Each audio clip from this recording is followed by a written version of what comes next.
গরুর মাংস খাইতে খাইতে এতদিন শেষ, আর খাবো না। জীবনটা একদম তেনা তেনা হয়ে যাচ্ছে। আজকে খাবো কি জানেন? মাটন কোরমা। আমি শুরু থেকে দেখাই নাই, এখানে আমি দিয়ে দিছি টক দই, আদা বাটা, রসুন বাটা, জিরা বাটা, আর দিয়ে দিছি ধনিয়া, সরিষা বাটা। এখন দিয়ে দিচ্ছি কাজু, বাদাম, পেঁয়াজ বেরেস্তা বাটা। পরিমাণ মতো সব কিছু দিয়ে এখন গরম মশলা দিয়ে দিছি, তেল আর ঘি মিক্স করে দিয়ে দিছি 1 কাপের মতো পেঁয়াজ কুচি। কারণ আমি কিন্তু পেঁয়াজ এখানে বেরেস্তা করে দিছি, এটা আপনাদেরকে বলছি। এখন দিয়ে ভালো করে নেড়ে চেড়ে নিব 10 মিনিট পরে।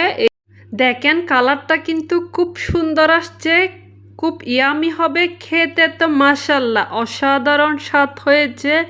এভাবে আপনারা একবার ট্রাই করে দেখবেন, মাঝে মাঝে খাবার কিন্তু পরিবর্তন।